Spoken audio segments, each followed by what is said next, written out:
Husband gave wedding ring and watch to his wife before boarding missing flight MH370 in case something should happen to him. Agony of the wife whose husband gave her his wedding ring and watch before boarding missing flight MH370 in case something should happen to him. Paul Weeks was on the missing flight as he made his way to new job. Before leaving he had taken lots of photos of his family, his wife has said. She said he left her his wedding ring and watch in case something happened. She has said she can't give up hope. I would love him to walk through that door. A father of two left his wedding ring and watch to give to his children in case something happened to him before boarding the missing Malaysia Airlines flight as he flew out to start a dream job in Mongolia. Mechanical engineer Paul Weeks, 39, of Perth, Australia, was on the flight as he made his way to his first shift in a fly-in fly-out job. His wife Danica has revealed how he left the objects with her to give to their two boys if something was to happen to him. Mrs. Weeks however said on Sunday that she was praying for a miracle as she waited for news of him. If something should happen to me, then the wedding ring should go to the first son that gets married and then the watch to the second.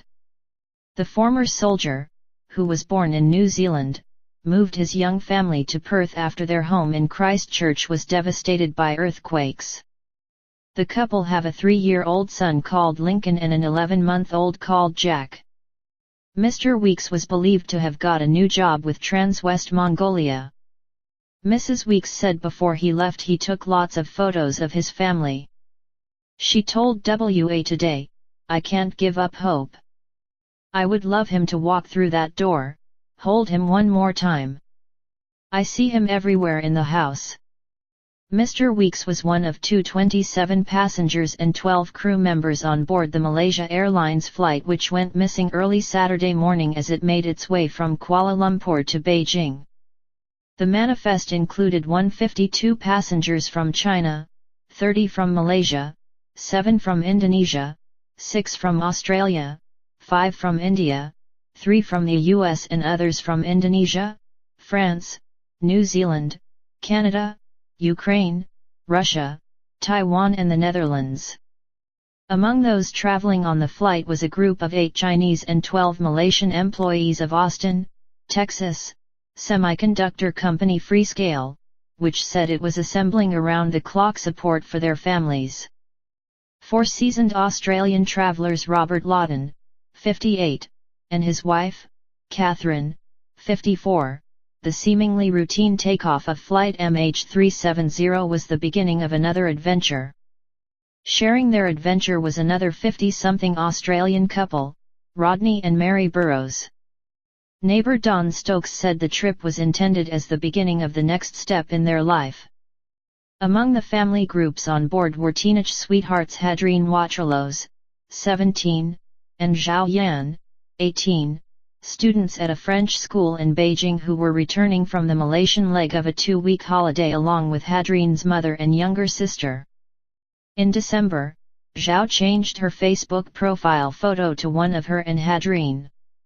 He had commented, "JETMA," followed by a heart, and she had liked his comment. Some boarded the plane with more serious purposes in mind.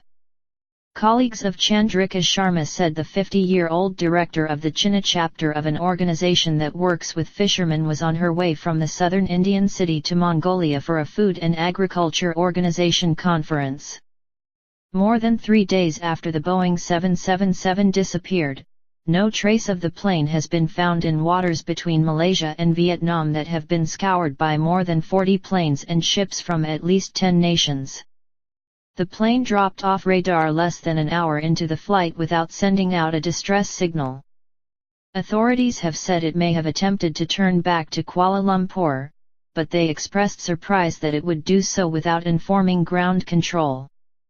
Malaysia Airlines has said in a statement that search and rescue teams expanded their scope to the Malacca Strait between Malaysia's western coast and Indonesia's Sumatra Island, the opposite side of Malaysia from the plane's last known location. To reach the strait, a busy shipping lane, the plane would have had to cross over the country, presumably within the range of radar. An earlier statement said the western coast of Malaysia was now the focus, but the airline subsequently said that phrase was an oversight. It did not elaborate. Civil Aviation Chief Azharuddin Abdul Rahman said the search remained on both sides of the country.